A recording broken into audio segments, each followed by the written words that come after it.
AirTurn TV. I'm Hugh Sung, your host, and I'm delighted to have as a guest on the show Matt Haimowitz. And we just heard a bit of the preparations for the performance of Angel Heart in Carnegie Hall. So, Matt, welcome. Thank you. Good to be with you. Matt Haimowitz is a world-renowned cellist and really one of the most imaginative artists on the scene today. So, Matt, I'm wondering if you could tell us a little bit about your latest project called Angel Heart.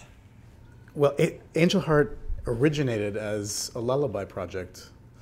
My wife, Luna Pearl, composer, Luna Pearl Wolf, and I have two daughters, and we were looking for a project that could help us get them to sleep. That was the origin. Ulterior motives, okay. And to find music at the end of the day that would be comforting and soothing, and lullabies that could help them into their sweet slumber. And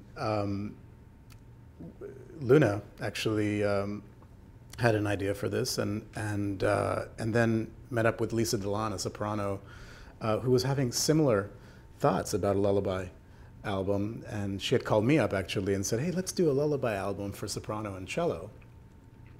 And gradually, between Luna and Lisa, and with some of my input, we expanded this idea to include not just one cello, but 8 cellos, 4 voices, mandolin, youth choir, and when we had all these lullabies recorded, we sent this to a wonderful children's writer, Cornelia Funke, one of the great children's writers of the Inkheart trilogy series, and just really prolific and wonderful imagination. We visited her in Los Angeles at her Beverly Hills home, which was lovely and magical, and had an incredible experience and really hit it off.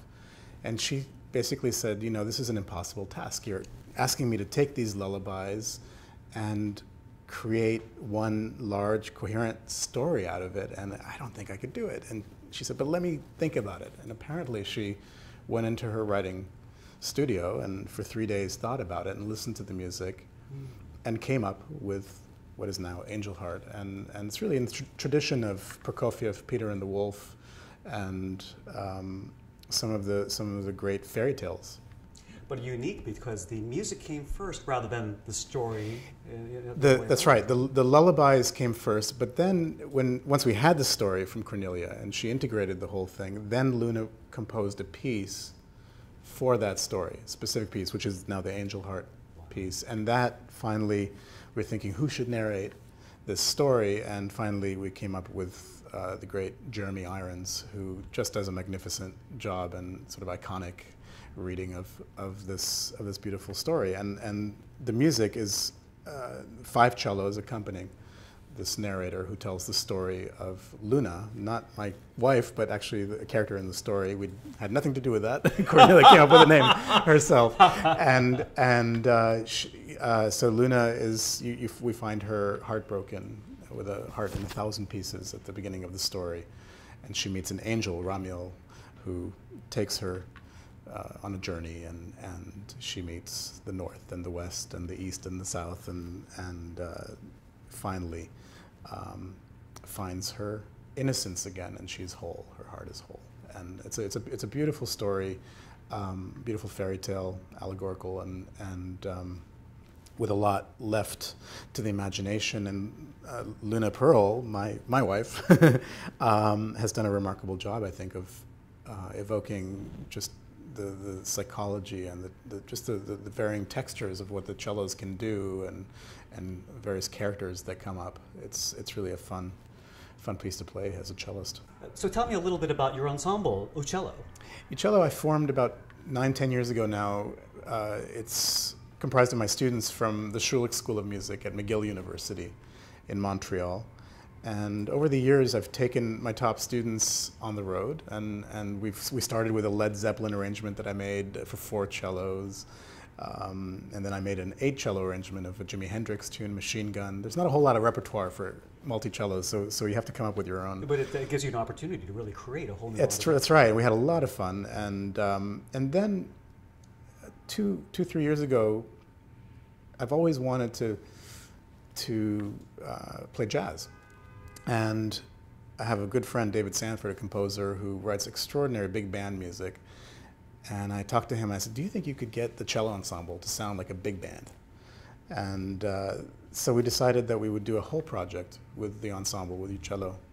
It was called Meeting of the Spirits. We went on tour, and we got to learn how to swing and just what makes jazz tick and work, and just some of the great tunes of Miles Davis, Ornette Coleman, Billy Strayhorn,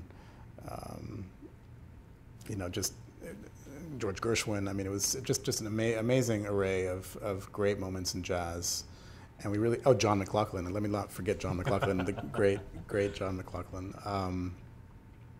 who I'm sure would get a kick out of AirTurn, by the way. I haven't talked to him about it yet, but I will. When he heard the arrangement that we did of Open Country Joy from Mahavishnu, his Mahavishnu days for the Mahavishnu Orchestra, he was really impressed, and he agreed to jam with us on the recording. So John McLaughlin creates a new solo for Open Country Joy, and then we had the great Matt Wilson on drum set for Ornette Coleman. Although in live concert we have a cello that I picked up in Vermont for $50, and we beat it up like crazy. We never treat the AirTurns like that, by the way. Only cellos. And so we went on tour. We recorded this project, Meeting of the Spirits, and amazingly, it was nominated for 2 Grammys in that year, two years ago. And so that kind of launched Uccello. Then I took the ensemble to South by Southwest in Austin, and throughout Texas. We had our rock and roll experience and some great times and adventures. And then this is really the follow-up to that Meeting of the Spirits project with Angel Heart is the next full-length project that we did, and we recorded also an incredible experience at Skywalker Ranch out in Marin County, with George Lucas's sound studio, and it was quite unbelievable with some of the great voices of today: Frederica von Stade, Lisa Dallon, Daniel Taylor, Sanford Sylvan. Really unbelievable to have those voices right there, with you as you're playing these instruments. One of the most exciting things about you as an artist, and one of the things I admire the most, is that you're taking, if we wouldn't even call it classical music, let's just call it music. You're taking music in whole new directions, both bringing the old, but really forcing it to take a look at the world around us today and moving it in new, exciting directions. It's really inspiring for other artists, and particularly, I think, for students looking for a new direction, a new path in music. And just along those lines, we've also taken a leap from traditional paper music into using iPads to read sheet music. And of course, the AirTurn to turn pages hands-free. I just wanted to get into your mindset a little bit. What made you think of making that leap when so many other musicians resisted? I have to say that I have really hated turning pages, sheet music, forever. I'm the worst page turner. It's funny because I had an experience playing with a wonderful violinist, Ida Hendel. She was legendary. She recorded with Shelley Bidake, a Brahms concerto. I mean, she was in her, well, nobody knows how old she was, 70s or 80s when I played Brahms double with her. She's a really close friend, lives in Miami, and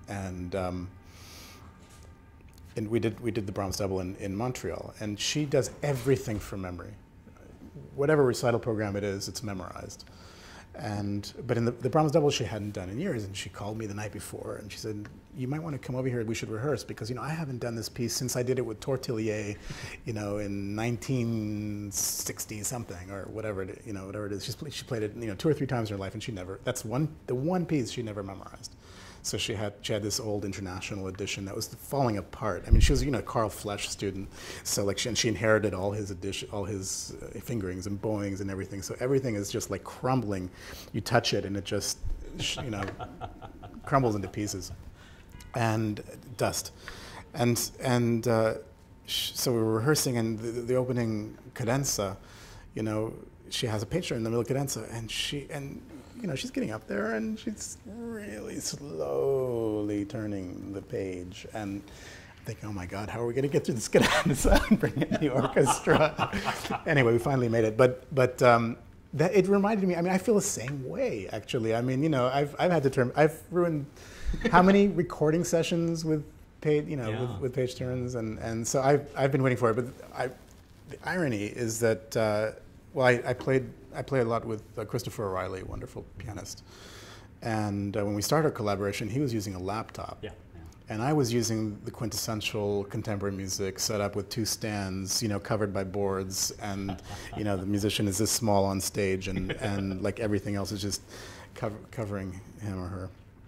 And I was very envious of Chris's setup with his laptop.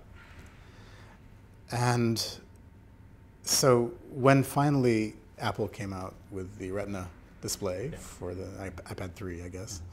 I thought, well, I don't know how this is going to work because it's kind of small screen. You know, I'm used to having a couple of pages out, but I'm going to give it a shot. And somehow I just committed to it, and then I found out about AirTurn. And so, you know, an app that worked was Fourscore that I use. In fact, I think you suggested Fourscore to me. So, my God, I've been dreaming of this, you know, for so long, and it really, it changes everything. I mean, so I showed up. I should finish the story. I showed up to Pittsburgh. Chris and I had a date, and I didn't tell him, but I had my setup, and he had his old, you know, prehistoric PC, you know, on the keyboard, and he looked over at me and he was like, "What is this?" And I said, "Well, it's my new setup. You know, no more multi-stands or anything. I've got this very clean, neat setup." And he said, "Oh my God, I'm so jealous." And we couldn't even rehearse. He went right online and ordered his AirTurn and iPad and whatever. And in fact, he was a PC guy before, so I got him onto Apple. But yeah, so he got a setup, and you know, ever since we both use our AirTurn and iPad setups, and we've, you know, now we can share scores very easily. If we change our set list nightly when we're on tour, and often we can download something, you know, in public domain for free, you know, and just have it to work with, and yeah, so we're very happy. And now I've gotten my cello ensemble hooked, and thanks to the vision and generosity of McGill University and the Schulich School, our dean, and the librarian, actually, when I brought the idea to our librarian at McGill, she was really excited. She said, "Oh my God, I've been looking for a reason to do this, and let's get some for the school, and some of these setups with the iPad, with a stand, with AirTurn, and so they acquired several from you, and so I'm delighted. I mean, it looks a lot better than having, you know, the stands and the sheet music, and especially when you're doing something theatrical. We're going to be playing in Carnegie Hall, you know, on this Monday, October 21st, and the singers are in costume, and we're in costume actually, mildly, and it just, I think it really helps to just simplify the stage. And in fact, I mean, when Chris and I play, we're often, people think that we're playing from memory. It's amazing. Like they don't realize we even have a score, and they have no idea. It's like a magic trick. You know, how are these pages turning? Yeah. They have no clue. So so thank you for making that possible for us. Well, absolutely. It's been a pleasure. Thank you for bringing AirTurn on board, and for letting us participate in a way in your performance, your recordings, and your tour. So best of luck to you. Thank you very much. Thanks for getting us involved. Thanks.